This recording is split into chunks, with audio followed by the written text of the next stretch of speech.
Hey, it's Patrick from S&S Cycles, and today we're going to be doing a cam install on our Milwaukee 8 powered Road King here. Now, this cam install is basically going to be the same for all your Milwaukee 8 powered machines, be it a Softail or a touring bike like our Road King here. So as you can see, this is a project bike, so we don't have a bunch of stuff on it. But what you're going to need to remove that we've already removed is your floorboard here, probably your intake, and your exhaust. That way you can kind of get to everything in here. You don't have to remove your gas tank, your sheet metal that we have off this bike, but you're gonna have to take intake, exhaust, and your floorboard off to get to this. Now the next thing we want to do is we want to get these push rods out of here to get to the inside of our cam chest. And we're using the S&S cam chest kit, and it comes with quickie push rods. And what that means is we don't have to take our rockers off, so it's gonna save us some time. We're just gonna bolt cut these out of here. But before we do that, we want to get the spring pressure off of our push rods. So I'm going to take two of the plugs out. This is a Milwaukee 8, so it's got 4-plug head. We're going to take two of the plugs out on the other side. We're going to take our flat jack, raise this up, put the bike in 6th gear. The reason we put it in 6th gear, it makes it a lot easier to turn over. So then if we have the bike up, we have it in 6th gear, have the spark plugs out, take some compression off, we can turn that wheel over and we want to get our cam to the base circle on each side, on each head, so we can cut these out of here. So that's what I'm going to do now. I'm going to take the spark plugs out, I'm going to get this jacked up so I can turn the wheel over, and then I'll show you how to get this loose.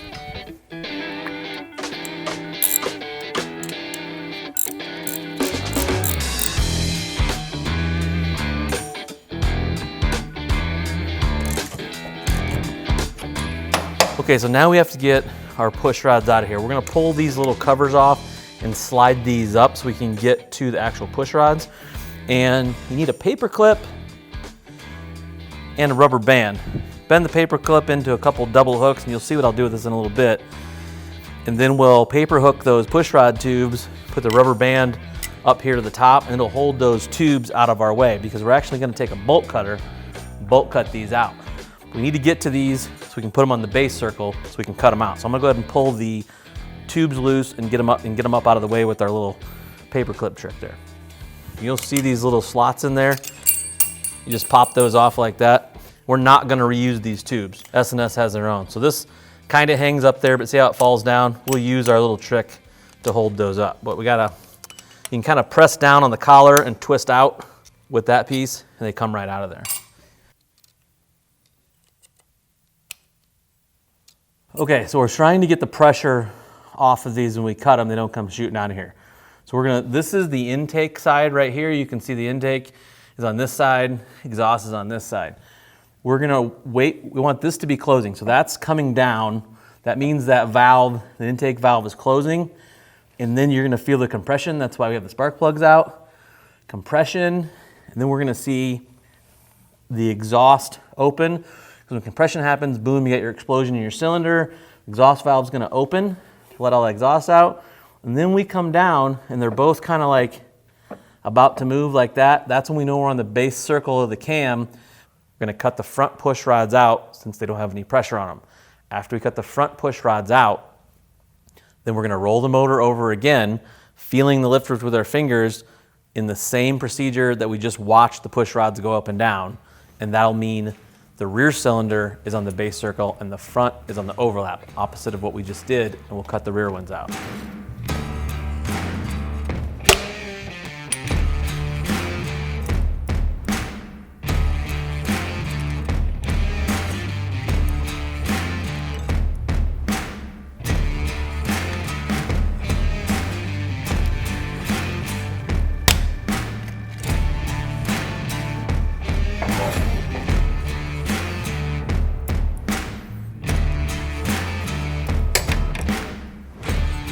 So now I'll roll the wheel over, we'll feel the lifters down there, we'll go intake, compression, exhaust, and when those come back down, they're kind of moving at the same time, they're on overlap, that means we can move to the rear cylinder and then cut those push rods. Okay, so there, this finger is coming up, so that intake valve is opening, and now it just closed, this finger went down. Compression, exhaust valve, there it goes. This finger's coming up, exhaust valve, pushing open, and then now they're on overlap. They're both kind of moving. So now we can cut the rear cylinder.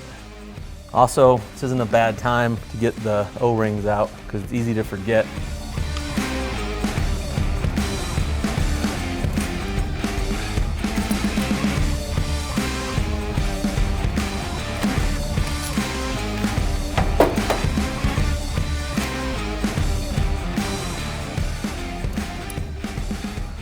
Now we're gonna pull our cam cover off. We're gonna pull our tappet blocks off because there's some things we're gonna replace in here with some hot rod S&S stuff along with the tappets. There's a plastic piece in here that holds these tappets in place. We're gonna replace that with a nice billet S&S piece. So we gotta get the cam cover off and we have to get our tappet block covers off to get to the good stuff inside. So we're gonna take a 5/16 Allen, or I'm sorry, a 3/16 Allen, and we'll get to work.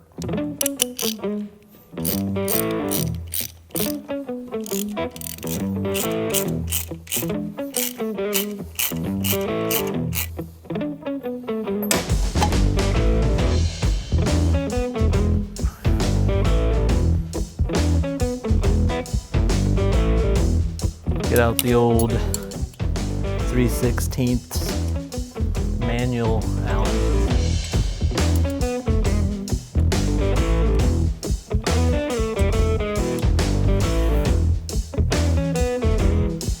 Tappet cover should lift right off. It does. And then Harley has these anti-rotation devices underneath here, this little plastic thing here. And this is what we're gonna replace with the beefed up S&S part. So we're gonna take a 3/8, pull this out of here, and then we'll pull this keeper out, but the hot rod S&S one is what's going to go back in later on. So we're not gonna reuse this plastic piece here. So what this plastic piece is an anti-rotation piece. It keeps the lifters from spinning in there, but it's actually just plastic. And we're gonna replace it with the S&S anti-rotation piece, which is a much more substantial piece. Like I said, this thing can actually flex. It could crack and break.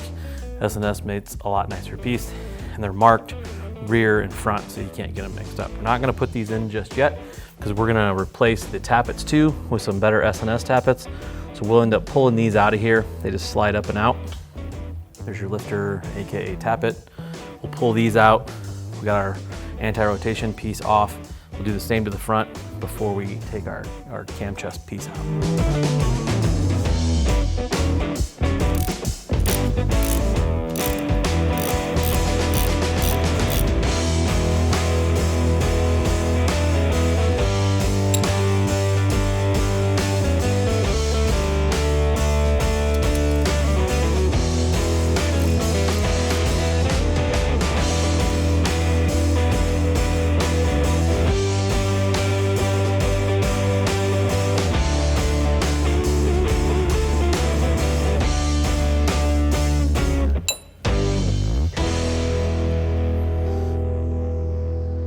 So now we're gonna start taking apart the cam chest. We gotta do a couple of things here.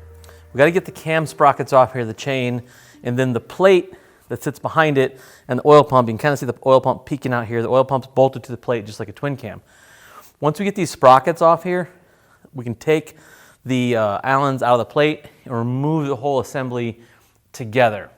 So we need 3/16 Allen for the bolts and the plate.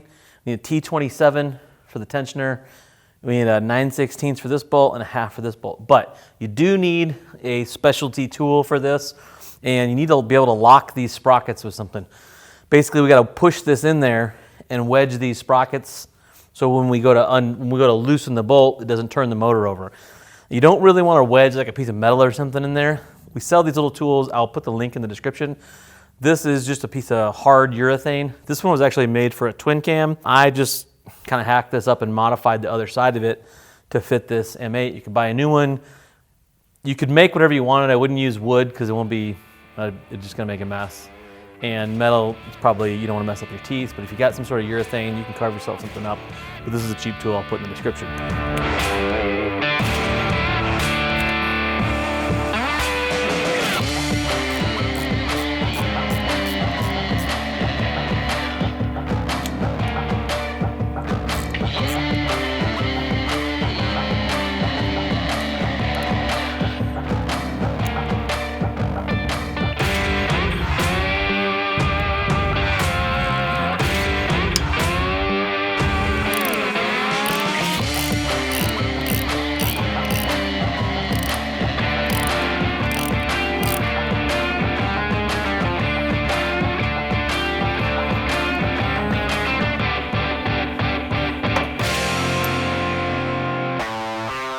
So these 4 bolts right here, that's what's bolting this plate to the oil pump. You can see the oil pump down here.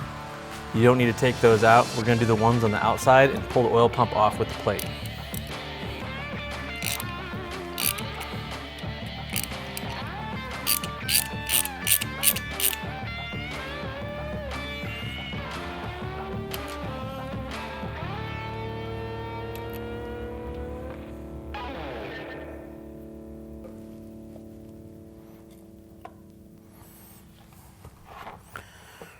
You can get some oil coming out with this, so have a catch pan ready. Oil pumps right here, this big thing here. Also this, I forgot, my little washer is stuck to this. We need to make sure this goes back with our cam sprocket. The oil had it stuck to the plate, but it needs to go behind there. So if it comes off with your plate too, be mindful that needs to go with that. So we're replacing all of this with the S&S plate and pump. The S&S pump obviously is a much more efficient pump, pumps at a higher volume, better oil pressure. The S&S plate, much more rigid, better tolerances, just a better piece to go in there when you're adding some horsepower to your motor. So that's it for that. We're gonna pull this out and we're going to get ready to put our new S&S pump, plate, and cam back in. The cam's sitting right here. We can just pull this right out. So that's the cam, sitting there like that. So the next thing we have to do is we have to replace the inner cam bearing. This is something you need to do on M8 motors and twin cams. The S&S kit comes with a new bearing, actually a better bearing with more rollers. But to get that bearing out, to get the new bearing in, you need a specialty tool. We're gonna use the GIMS tool. I'll put the link in the description. I'm gonna walk you through how to remove the bearing. So you have this piece right here, and it's all cut, so it's got some spring to it. We're gonna slide this inside this bearing. It's not gonna go in there easy. In fact, if you have a dead blow or something, you have to tap it. And I mean tap, don't hit this hard. It's because it's gonna flex these pieces and go inside that bearing. Now, depending on if you're removing or installing, it'll decide which side of this plate goes where. So we're removing, so we want to say remove at the bottom. See how install is upside down?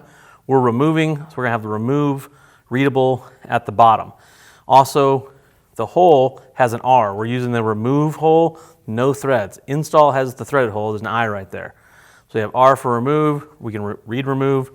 We'll slip this over the top, and where there are R's on this plate, that's where we're gonna put these screws in. It'll line up with the crankcase cam cover holes, and we're just gonna screw them in there like that. And on the removal, you wanna use the holes marked R.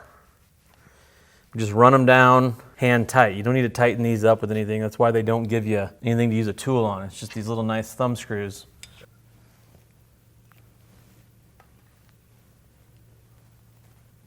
So now this rod slides all the way in, and it should stick out maybe a ½ inch there. You pull this, kind of pull that tight. It's gonna get pulled tight anyway. Put that rod in there, it'll be 1/4 to 1/2 sticking out. Take a little bit of oil, throw in your thread so everything works real nice. Then we're gonna take this brass washer. It goes on here, and this big nut, you just run down on here hand tight.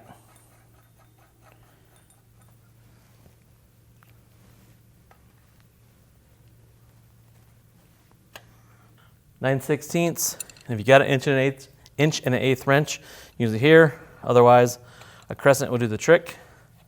We're gonna hold the end of it with the 9/16, and we're gonna turn this wrench clockwise.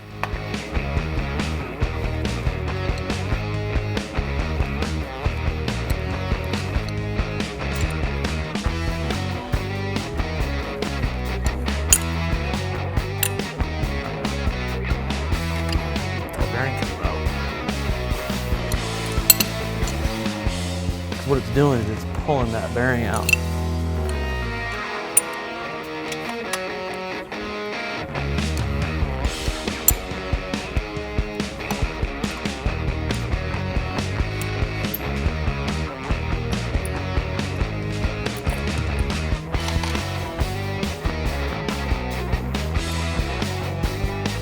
There is the bearing. So we're using the same tool, the same GIMS tool that we took the bearing out with, we're gonna put the bearing in with. Now we've flipped the plate over so we can read the word install, and remove is upside down. Down here where the I is in the threaded hole, we're gonna take the other driver piece that comes in the kit, and we're gonna thread it through that hole. Before we do, we're just gonna put a little bit of oil on the thread so it works nice and smooth. And we're gonna thread it through there a 1/2 inch or so on the other side.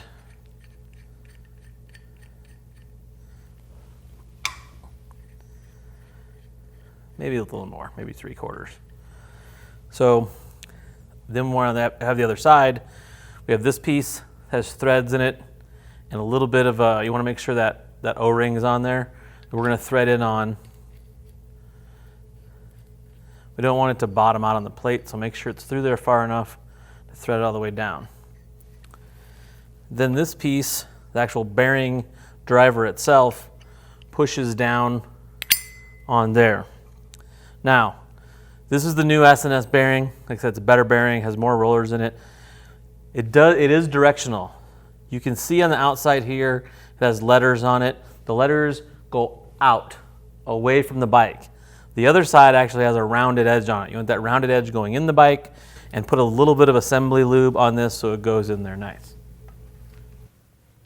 All right, so we're gonna use the eyes, little eyes where the thumb screws are. That's gonna line us up, whereas before we used the R's.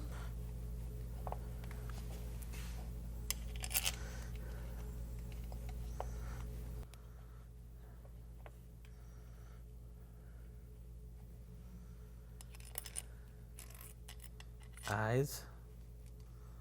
So we can kind of check through this removal hole up here and make sure our bearing's still in there and sitting good. Now we're gonna turn this down. When it gets to the inner case, to the case where the bearing goes in, we're gonna get a 3/4 inch wrench and put on this and tighten it down. Don't use an impact or an air tool on this. Only use your horsepower with your arm and a wrench. And it'll set the depth for you. There's a stop on the driver. When it stops turning, stop turning. You'll feel it bottom out. When it bottoms out, you're good, and you can back the tool out. When this gets to that hole, I like to shine a little light up in there and take a peek and just make sure everything's lined up straight and nothing got off kilter. We're about there right now, so I'm gonna shine a light up in there, make sure we're all lined up. Then we'll take the 3/4 inch wrench. I'll start turning this till it bottoms out and the bearing will be in.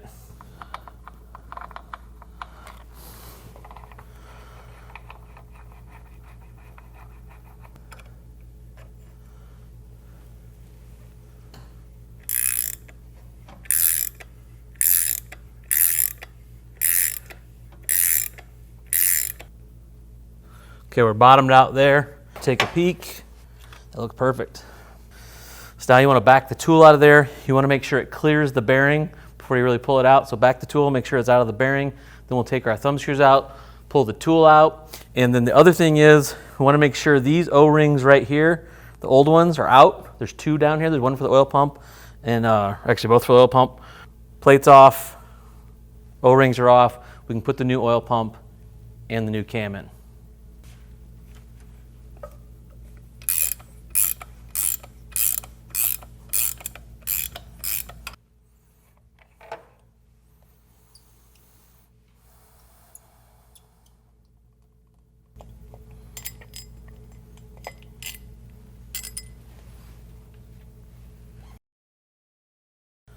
So S&S wants you to take this apart. It's held together with a zip tie. You take it apart and make sure it's clean before you put it back together. There could be a piece of debris or something in there from shipping. You definitely don't want that running around in your oil pump. Make sure, depending on what kind of bike you have, if you have an oil-cooled bike like us, there'll be an O on the outside of this pump right here. And if you have a water-cooled bike, in the touring bikes, there'll be a W machined on it. You gotta make sure you have the right pump. This is the right one because it has an O right there. So now we're gonna put assembly lube on all these pieces and start putting them back together. When you put this together, all these rotors, make sure the flats in the rotors are at the 12 and 6 o'clock positions on the pump. So the pump's gonna sit like this. You want the flats straight up and down like that. And on the inner set of rotors, there is this one right here that has a relief cut in it right here. And you want that little relief cut, you can see it's cut different than this section here, going in towards the motor.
reason we want all the flats of all the rotors, the 12 and 6 position, because they all have to line up in a row, and that's going to line up with the flat spots on the output shaft from the crankshaft there.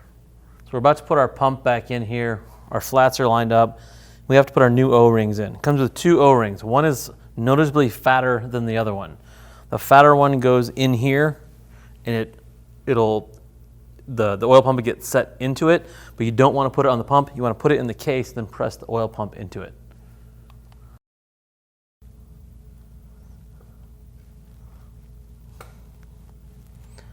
So this little spigot here is going to go into that O-ring. Now you got your flats lined up to line up with the flat spot here and the flat spot here. You may have to work this on there a little bit. It may not go straight on. You don't want a lot of resistance, but you might have to work it around a little bit. And then when you get it in there, take your thumb down here and press so that little spigot presses into that O-ring nice.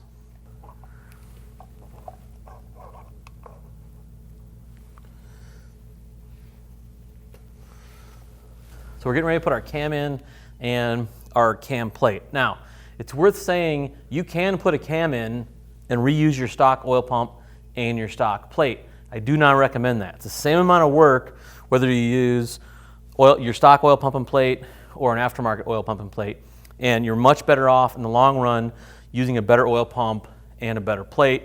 It's just better for your engine. These pumps are more efficient.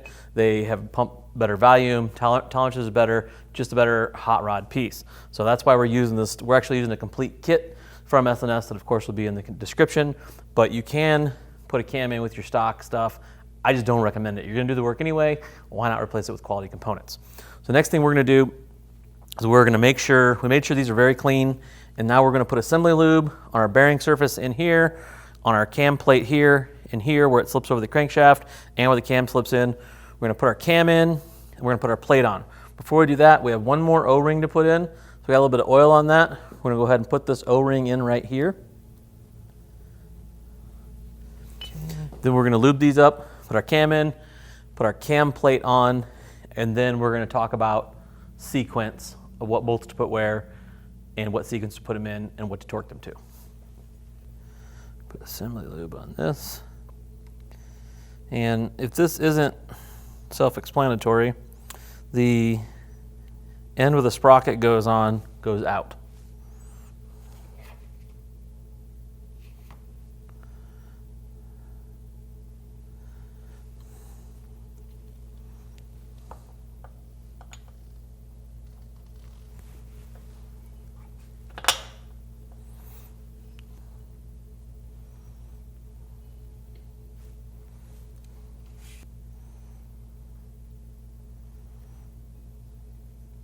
So before we put the cam plate on though, we have to make sure this pump is fully seated in there and pressed all the way into that O-ring. And you don't want it to come out past this mating surface of the cam plate. One way to do that is take a straight edge and check and make sure this pump isn't sticking out farther than the mating surface on the case. So we're in good shape, so we can go ahead and put our cam plate on. So S&S wants the flat on the pinion shaft facing straight up. So we can turn our wheel here and get it facing straight up before we put our cam plate on.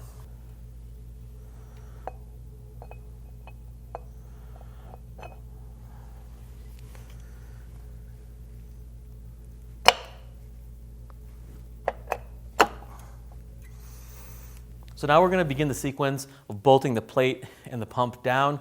We're going to reuse our old cam plate screws, make sure the washers are still on there, they should be, and then S&S sends 4 new long screws for the oil pump. These washers will come off, make sure those washers are on there. We're going to apply blue thread locker on everything. But what we're going to do first is we're going to loosely put in the cam plate screws, and then we're going to put in the oil pump screws, but we're not going to torque them yet.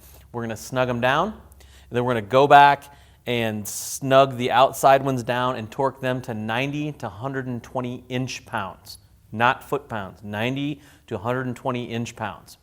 And then before we torque these down, we're gonna rotate the motor 2 full turns. Gotta have this flat spot on the crankshaft up, which we do. We'll rotate it 2 full turns using our back wheel. We'll rotate the motor over, and then we'll torque these 4 bolts to 90 to 120 inch-pounds. And the reason we're turning that motor over is we're making sure all of the oil pump gets lined up in there correctly. And then after we're done torquing everything, I'm gonna rotate the motor again to make sure nothing's binding up here with the oil pump. So we'll get started putting some thread locker on these and going through our sequence. The sequence to torque these down, S&S has put on the plate. It's very simple to follow. 1, 2, 3, 4, 5, 6. Same thing on the oil pump. They went A, B, C, D to keep you from getting confused with numbers on stuff. So it's very simple. It's all marked out on the plate.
Now I'm going to turn it over again. I'm looking to see if this is binding up, if it's giving me a hard time.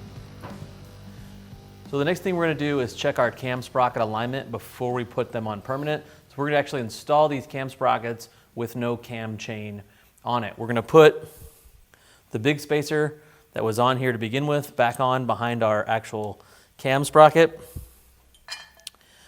Put the cam sprocket on. You have to line up the little keyway with it. There's a flat spot. You got to line that up. It's not important right now to line the dots up because we're just checking for clearance. Like I said, there's no chain on there.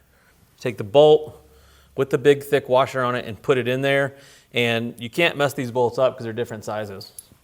So only one will go in there the way it's supposed to go. Now we're going to put the crank sprocket on, but it has this thick washer similar to this one. We're actually not going to use that. You need to get an old washer that's thinner, that just fits on there, and use it. So we want it to really mash it down. So we're going to use our cam sprocket locking tool that we use to break this loose. We're going to stick it in there, and then we're going to tighten these up to 15 foot-pounds. And then after we tighten them up, we're going to lay a straight edge across the sprocket faces. So not across here, but across this face and this face. We're going to lay a straight edge. I'm just going to use the back side of my calipers. We're going to lay a straight edge across there.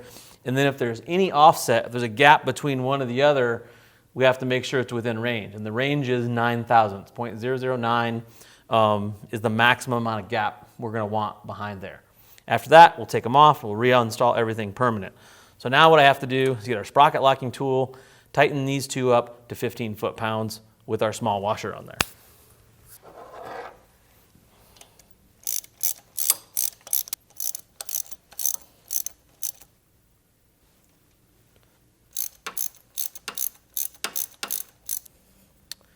Okay, so now we're going to tighten these both up to 15 foot-pounds before we take our measurement. So we're going to measure these two surfaces right here, and we're trying to see that they're flat together like this because you don't want them to be kicked out like this. It'll cause weird chain wear. Just take something real flat. We're going to lay it across those two surfaces. And what we're looking for is like a gap. I'm holding it tight to this sprocket up here, and I'm looking for a gap down here. Hold it tight to that one. Look for a gap up there. Ours are actually like super tight. Otherwise, I'd see a gap right here. And to measure that gap, I'd use feeler gauges like this here. I'd hold this here, and I'd try to slide a feeler gauge back between there. If I hold mine tight, I can't get that 6 thousandths feeler gauge back there. The spec is 9,000, so I know I'm tighter than 9. I may be able to get like a 2 thou or something in there maybe, but I'm under 9, so I know I'm good. So now I'm gonna disassemble all this again, get my proper washer underneath here, but we definitely wanna take this loose. Don't leave this tight because there's a sequence we're gonna hit here. There we go. Okay, so we're gonna put our cam sprocket spacer back on the cam. And then now we're going to put the sprockets on for real. So you need the flat, like we had before, the flat on the crankshaft facing up. And then there's one big spline on the cam. That also needs to be facing up for all this to work together. So you want to line the dots on the cam sprockets up. You need to have your chain on both of these to put it on. You can't put the sprockets on, then put the chain on. All has to go on together. You'll see when the dots are lined up, our flat is up and our big tooth is up also. So this is all gonna go on there, and then we want our 2 dots to be lined up. If the dots aren't lined up, you need to realign the sprockets until they are. But to do that, flat has to be up and the big tooth has to be up, and we're gonna slide it all on there. So this should all line up nicely together. You see our 2 dots still lined up. You'll notice this cam kind of pushes back in there. When we put this bolt on, it'll pull back out. So we're getting ready to install our bolts, keep our sprockets on. What we're gonna do is take some oil and put it on the face of each bolt here, on the bolt head, and on the washer. That's just to make sure everything turns in there nice. We're also gonna use red Loctite on these. When we put them in, we're gonna tighten them down to 15 foot-pounds a piece using our sprocket locking tool. Then we're gonna break them loose and do 1 complete rotation loose, then go back down again, 34 foot-pounds on this, 24 foot-pounds on this, and then we can put our cam chain tensioner in.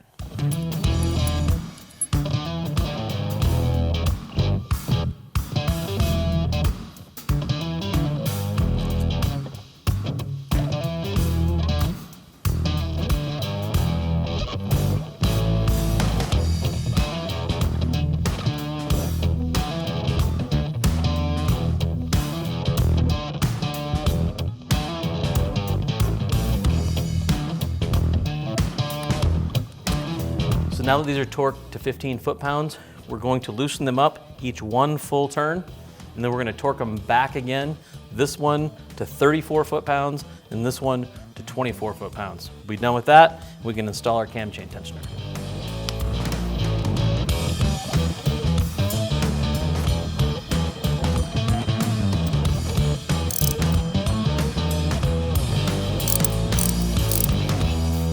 Okay.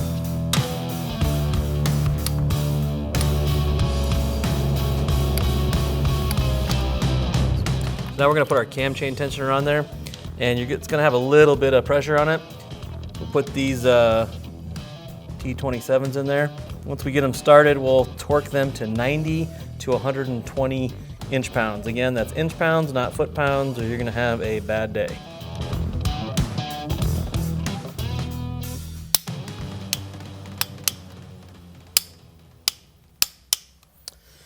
At this point, we're essentially done here in the cam chest. You could put the cover on right now. I like to leave this off while I do the lifters and push rod adjustment and then cover everything up at the end. So now we're gonna put our tappets or lifters in. We're gonna put these tappet cuffs on, which come with the S&S kit. Highly recommend replacing the plastic pieces from stock. This is a cheap upgrade. Like I said, if you get the whole kit, it does come with the kit. They're marked front and rear with an F and an R. There is a little bit of a procedure. We're gonna put the lifters in the holes, and there's flat spots on these lifters, and those flat spots need to line up with the flat spots on these cuffs that hold these in place. If you're not familiar how this works, there's a wheel on the bottom. Your cam lobes actually ride on this wheel, which lifts the lifter and push rod up and down, hence opening and closing your valves. I'm gonna put a link to our twin cam installation video in this description. In that video, there's a cutaway explanation of a lifter. It's a really good explanation. I don't have that cutaway, but I will put the link in the description for you. So we're going to drop our lifters in with the flat sides this way and that way on all of them. So this way and that way on the flat sides. this in here.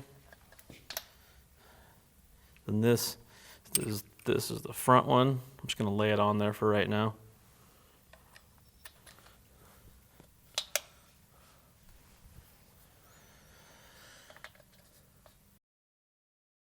So S&S sends new bolts. We're going to put these bolts in there. We're going to put some thread locker on them. We're going to tighten them to 100 inch-pounds. But when we tighten them, we need to take a 2/1000 feeler gauge, slide it down on the flat side of the lifter when we tighten it up. And what that's going to do is going to hold it in place so those lifters don't bind on the cuffs. So we'll tighten it up on each one with the 2/1000 feeler gauge in there, tighten the screw to 100 inch-pounds with blue thread locker. Then we're going to turn the rear wheel over and let these lifters ride up and down so we can make sure nothing's binding on here. A little blue thread locker on there.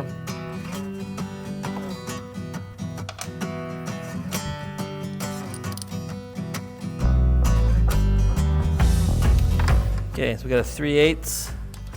Got our 2/1000 feeler gauge in there. We'll torque this to 100 inch-pounds. Do the rear cylinder first. We'll move over to the front cylinder.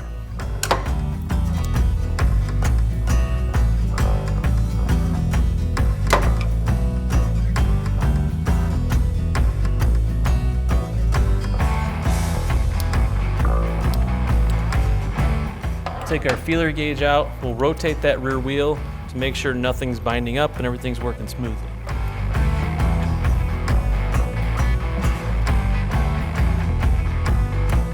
So we can put our tappet block covers back on. S&S sends new gaskets and new screws with thread locker on them to put the tappet block covers on.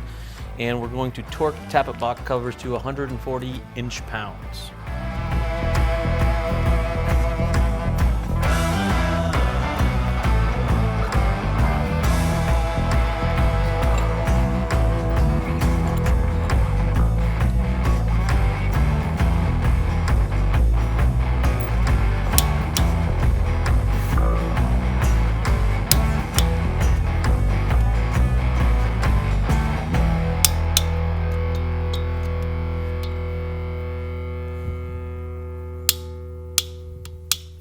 Okay, so our tappet blocks are installed. Now we need to put in our quickie push rods and push rod tubes. Now the quickie push rods come with push rod tubes because the stock ones won't work. They won't collapse up enough. But before we do all that, we need to do something similar to when we cut the push rods out. We need to make sure that the side we're adjusting is on the base circle of the cam. So we're going to do the same thing. We're going to put our fingers in here. We're going to roll the rear wheel over. And then we feel these two tappets move together, we know the rear cylinder is on the base circle of the cam, and we can put our push rods in and do our adjustment. Then we'll do the same thing. We'll roll the motor over, and when these two push rods are moving at the same time, we'll know this is on the base circle. And what I mean by base circle is the bottom part of the cam lobe. This is the cam lobe that lifts your lifter and your push rod to open your valve, and we need it to be on the base circle so it's not holding the valve open any farther than it needs to, and we can get everything bled down correctly. So when I say it's on the base circle, that means the rear cylinder will be on the bottom of the cam lobe, the base circle here. So to do that, we'll rotate the rear wheel to make sure we're on the base circle.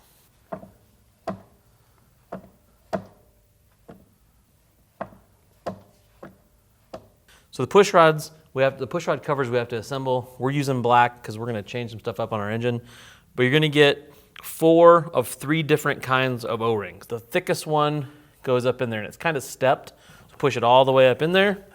And then the bigger, thinner one, or the wider, thinner one goes in the bottom here, and they should set right in there real nice. That's going to leave you with like a middle-sized one. And so that's what we're going to put this push rod tube together with. So now we have to put the push rod tube cover together. This raw aluminum part drops inside that collar.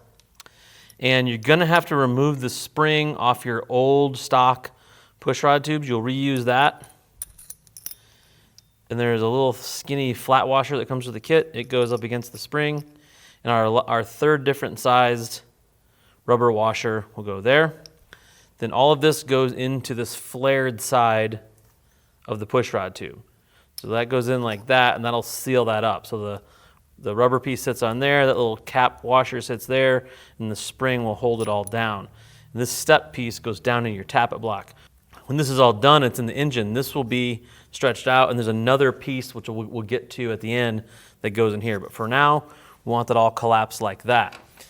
Now, the quickie push rod, the reason it's called that is because it slides all the way up in there like that, and we can get these into the engine without having to take any of the rocker stuff off. So we're going to slide that in there, and you can see I have the threads all collapsed. I'm rolling them back out right now so you can see them. So you can see the threads right there that we're going to end up using. But to get them in there, you have to completely collapse the quickie push rod. So we're going to thread it all the way up in there until it collapses.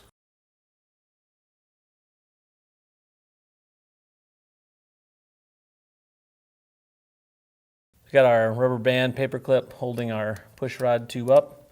So we have our lock nut up here, and we have to spin the inside of this down to catch the threads so our lock nut doesn't drop down.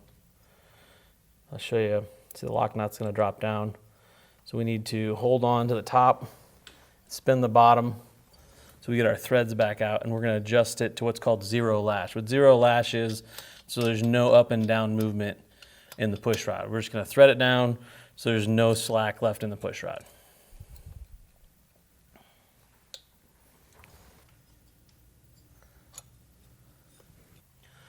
So we've taken the lash out of our push rod, meaning there's no up and down movement in the push rod.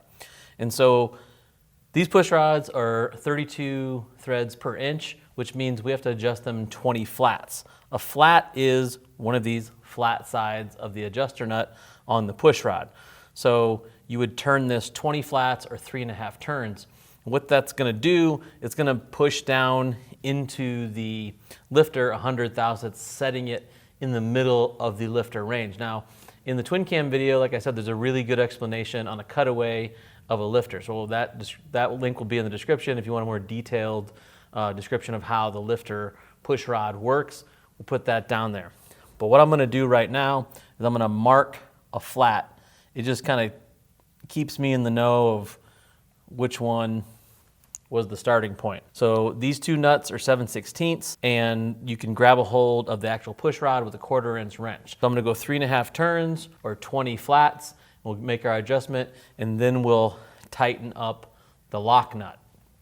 We'll do the same thing on this other push rod here. Now before we move to the other cylinder, we need these to bleed down, because what's gonna happen is they're going to push down, but they're not going to bleed down right away, and that's actually going to open our valves up the 100 thousandths that we are adjusting this. So we need them to bleed down, let the valve close, and when we can turn the push rod with our fingers, that's when we know they've bled down. We can roll the motor over again till we get both of these on overlap and the base circles on the front cylinder, and then we'll make these adjustments. We have to make sure they're finger loose before we move on to the next cylinder.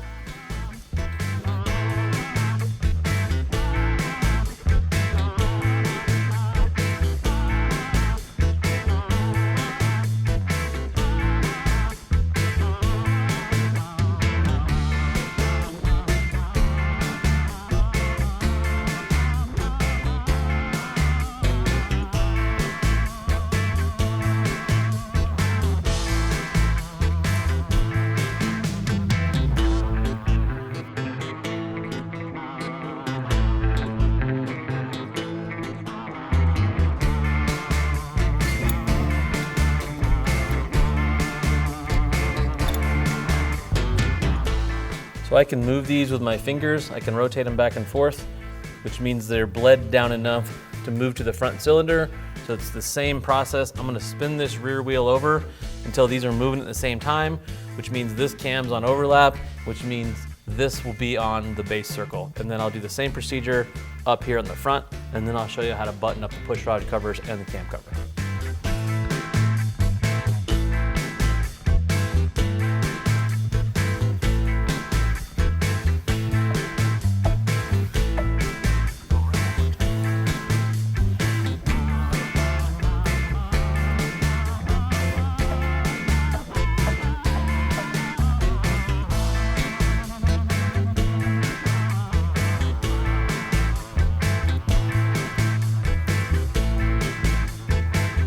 while we're waiting for these front ones to bleed down, we'll show you how to put the push rod tubes in there permanently. So I'm gonna show you on the front one. I would do the back one first, but just for the sake of the video and make it easier to see, I'll show you on the front one. Just kind of take a little peek in there, make sure your O-rings are sitting up in there nice and flush. And then you wanna push the bottom one down in there. You can see it kind of positively engage in there. And then you wanna take the raw aluminum tube and push it up. You're gonna need like a screwdriver or something to get her started. And then hold on to the bottom one, push that one up in there. We'll slide this collar down. Now, this is where we're gonna get crafty. So you have these little pieces here. Push it up in there as far as you can get it. And then we're gonna take our flat blade screwdriver, put it in that notch. You wanna be careful not to scratch the bejesus out of your either chrome or black push rod tube. And then we're gonna work that back on there. And now it's holding it down.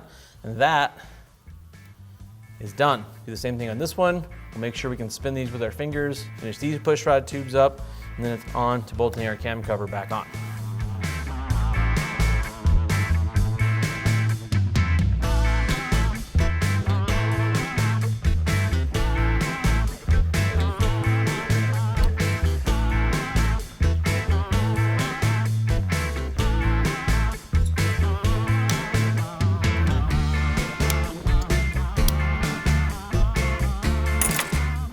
Okay, so we're gonna reuse our old cam cover bolts, put a new gasket on, put a little bit of blue thread locker on the bolts, and they're gonna get torqued 90 to 120 inch-pounds. There is a sequence. I've kind of written it in marker on my cover here so I can wipe it off, but I'll walk you through it really quickly. 1, 2, 3, 4, 5, 6, 7, 8, 9. I'll go through that sequence as I put this on. You can do the same. And at the end, it's 90 to 120 inch-pounds.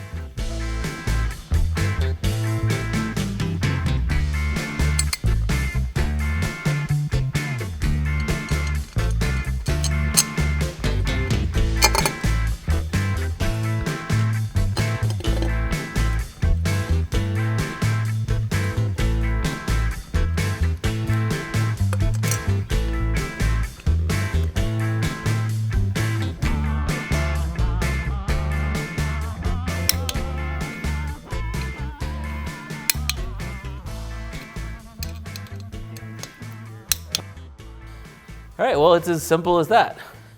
Actually, it's not that simple, but it's actually also not that complicated. So that's the cam install, but I want to address a couple of things here. Yes, you do need tuning, and more than likely, you're going to need some semblance of a custom map. Now, certain companies out there, possibly Advanced Times with the FP3, but Power Commander with the Power Vision may have a map that will match up to the S&S cam specs. If not, you will have to have a tuner that's has the ability to be mapped, because this is kind of a upper echelon upgrade. Also, to get the full potential out of a cam, you need a performance exhaust and intake to go with it. Otherwise, you're going to be choking down the cam's full potential. For this bike, we are going to be putting on S&S's SIdewinder 2-in-1 and S&S's carbon fiber teardrop intake. But to go with your cam, you definitely need a very, very competent tuner, a good exhaust, and a good intake, and these M8 motors really, really do come to life.